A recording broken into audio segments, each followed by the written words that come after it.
job with the Steelers. Adam Schefter, get us up to speed on the latest here. Laura, it's the end of an era in Pittsburgh. Mike Tomlin was the longest tenured head coach in the National Football League until today.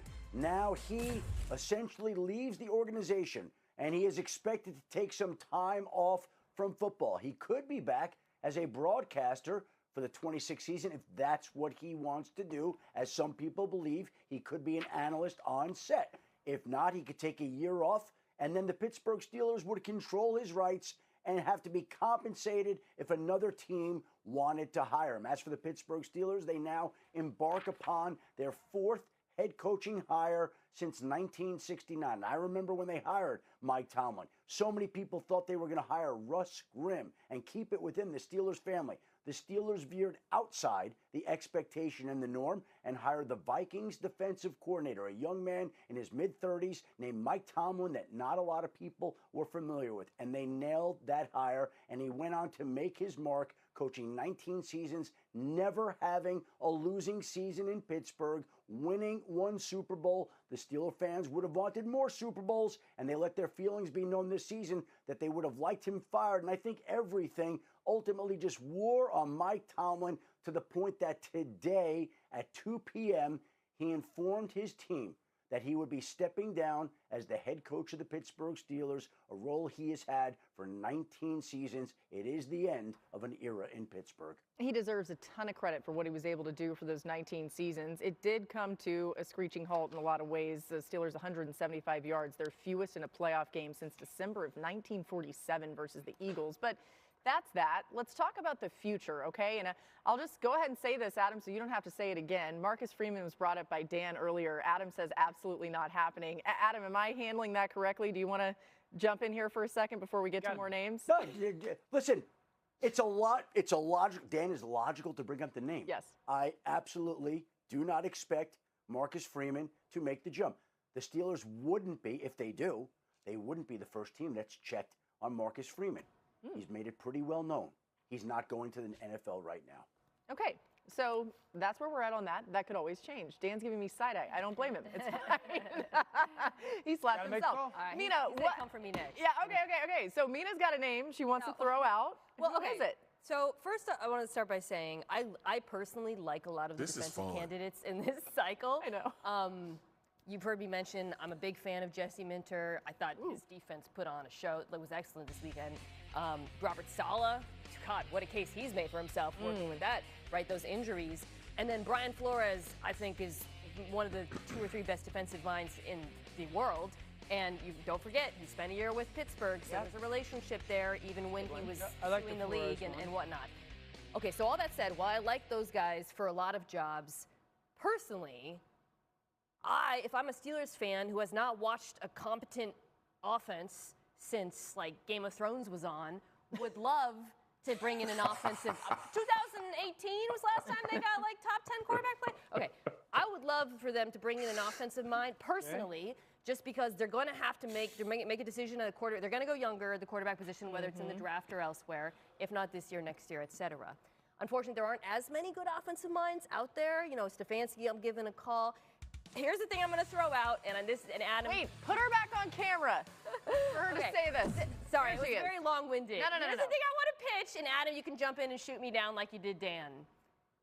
If the Packers don't get a deal done with Matt 100%, LaFleur, 100%. I'm calling them. Yeah, That would be a dream hire. No, I'm 100%. Guess what? They'd have to get in line. Oh. Yeah, but they're the Steelers. Yes, I mean, yeah. Do they go in front of the line? I'm saying they they're not able to work something out. They get a fast pass. I know Green Bay wants to keep them. They get a lightning lane. I'm just saying, if Green Bay is not able to work something out, I like that one. That would be my favorite name. Yeah, I like that. Go ahead, Shefty. I would say this, Matt LaFleur. I love this show. We said yesterday. we said yesterday that they're trying to work out a deal with Matt LaFleur. It's almost 48 hours later. Yeah. There's still no deal with Matt LaFleur. It shouldn't be that hard, right? We're waiting. No, it should not be that hard. And by the way, let me say this. They still might work it out with Matt LaFleur. They might. They're trying. But it shouldn't be a difficult deal to do. We could do the numbers right now, crunch the math, and come up with a deal to get it done. And it's ticking, and there are more openings, and there are teams waiting. So we need an answer. Yeah. We haven't gotten one. So here's And last thing on that. And last thing on that. As my friend Wendy would say, there's something going on in Green Bay. We got to keep watching Green Bay. Okay, so this is what we said yesterday, Shefty, when you were kind of intimating. I love this.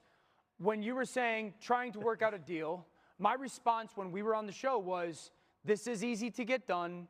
We don't have to try anything. Yeah. One of the better head coaches, this is what the good head coaches get paid. We make this simple. Caller, and so if we're trying, I will say this. If Green Bay and Matt LaFleur decide that it's not going to work out, the first step I would do is then call Matt LaFleur if I was the Pittsburgh Steelers, and I would jump at the opportunity to hire him. Then I would figure out the way to get Malik Willis as my quarterback. And then I'm all of a sudden in a situation where Pittsburgh now becomes a little bit more relevant because it fits that quarterback void that they have. So I would agree with that. Now let's live in a world because, one, the Pittsburgh Steelers, you give them the benefit of the doubt, right? They've done a good job with this. But they've done it twice in the last, I think, 30-something years. Both of them were defensive-minded head coaches that were young and a little bit under the radar. If that's what the organization wants to do again, I like the Flores, I like Salah, I like Minter. Two other names, Matt Burke, who's the defensive coordinator of the team that just destroyed them, I do think is another name that could just come out of nowhere. Ajiro Evero, who's a defensive coordinator of the Carolina Panthers, who every time you walk out of a meeting with him, you're like, that guy is and has done a lot with little. Epitome to Burke, who's getting to coach the Monstars. Superstars, but epitome of a head coach. So it does come down to a little bit of a philosophy organization-wise. I've actually enjoyed just watching y'all talk and listening. Throwing out theories. There's two things. Dan, you hit the nail on the head. There is a problem in Green Bay. And Shefty, fight me if you want to, because sometimes we go through this in all season. Right. I don't know one great player or one great coach that organizations don't get their deals done unless it's something going on beyond getting the deal done. When we talked about the Michael Parsons deal, it was way more than just football.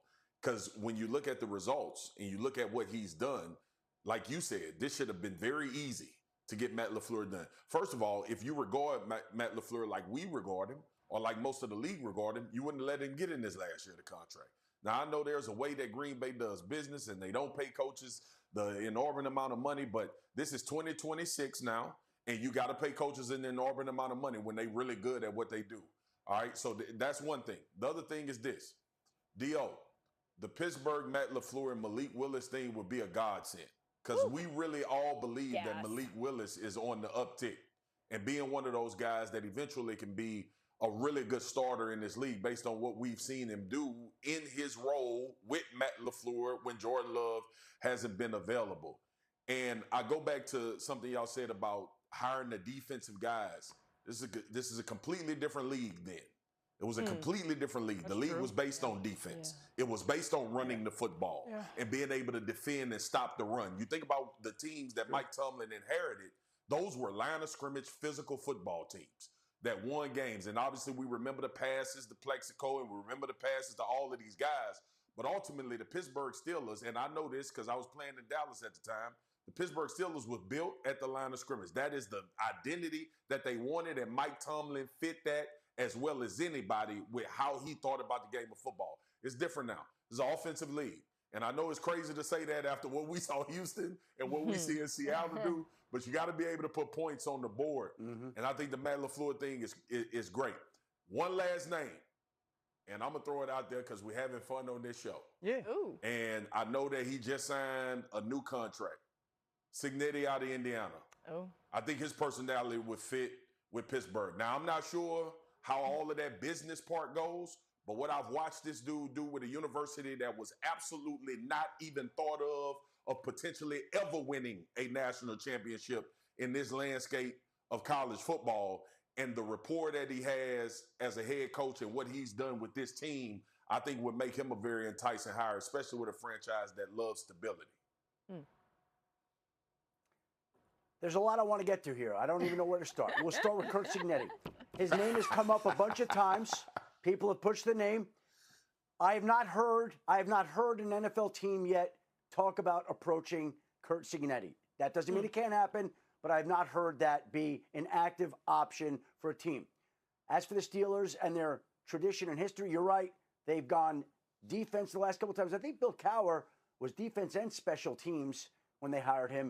And obviously, Mike Tomlin was defense, right? And so it is a new day and age, and the NFL today is different than the NFL was some 20 years ago when Mike Tomlin was coming up through the coaching ranks. So if the Pittsburgh Steelers want to go young, I could see them shifting their focus to go on the offensive side, which brings us back to the curious case of one Matt LaFleur and why it's lingered. You touched on a very important topic there, Big Swagu, and you said, why has it gone on this long with him heading into